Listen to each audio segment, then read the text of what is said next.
Weren't there people saying, Jay, during the Comey press conference, or not press conference, the Comey questioning. Yeah, the hearing. Yeah, everybody kind of turned to McCain and was like, what? What did you say?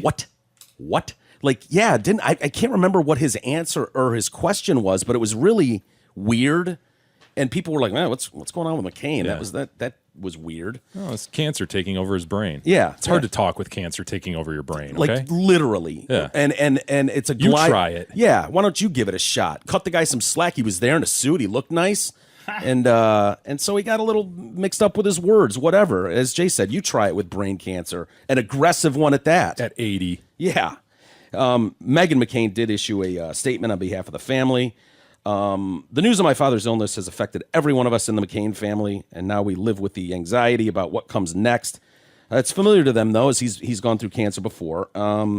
It's familiar to countless American families whose loved ones also stricken with the tragedy of disease and the inevitability of age.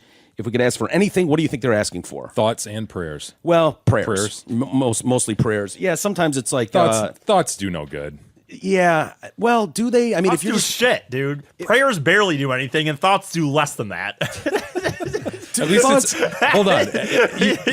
Even the most non-religious person could go, well, maybe prayers do something. Okay. But Yeah. thoughts do shit. You know Good what, though? point, dude, E. if I'm walking around my house and just like thinking of John McCain, you're right. That's about as worthless an effort as you can give. Hashtag. Do you remember me telling you about that? I think it was a year ago that me and Ty were actually talking about this at one point, and he said that it was when he was still working with like the church. I think he was doing their books or something, but he was doing some other stuff, and he said there was a legit problem in the church where people were starting to get annoyed that people were just being lazy and just doing thoughts and prayers instead of like actually trying to like, hey, you know, thoughts and prayers aren't going to help the homeless thing here. Let's get to the shelters or something. That's like, awesome. Yeah, Gotta mobilize people. it does give people, though, a sense of doing good, like morally judging themselves that they've done something. I prayed for them. I gave some thoughts. I changed my Facebook avatar. Yes. Put a John McCain silhouette over it. Put an Arizona state flag over it or something. It's like, did you ever... The hashtag, I suppose, gets other people to think about it, so maybe that does something. If you group all those thoughts, maybe it becomes something. I don't know. Do you think like John's laying in bed looking at the Twitter feed, like see if he's trending yet? Is hashtag I stand with McCain like trending yet, or McCain strong? McCain strong would be a good one. You know, it's sort of like getting sent a card or something, right? I guess it's something.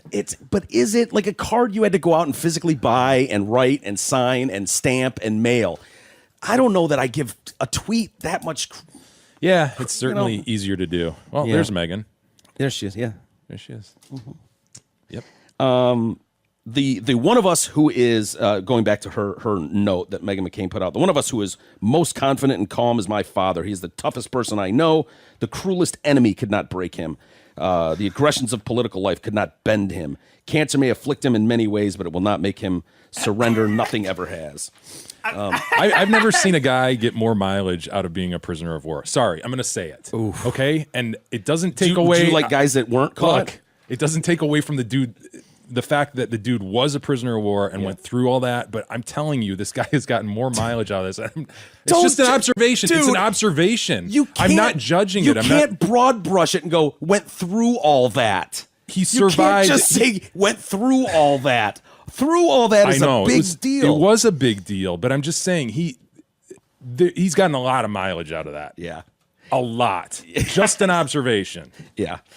Fair Books enough. written, a whole political career for decades based on the fact that he was a prisoner of war. Yeah. God bless him. Paid off, man, if you could make the argument. Yeah. Yeah. I mean, you come out of that prisonership and you're like, well, what do I do with this? You know? Yeah. Got to strike while the iron's hot. And he made it work for him. He's gotten a lot of mileage out of that picture, too, of him in the dress whites, the faggoty white outfit, where he's like... Faggoty white uniform. I think he's got a cane, McCain with a cane, and then he's like shaking the president. It'd probably being awarded like the Purple Heart or something medal. He's gotten a lot of mileage out of that picture.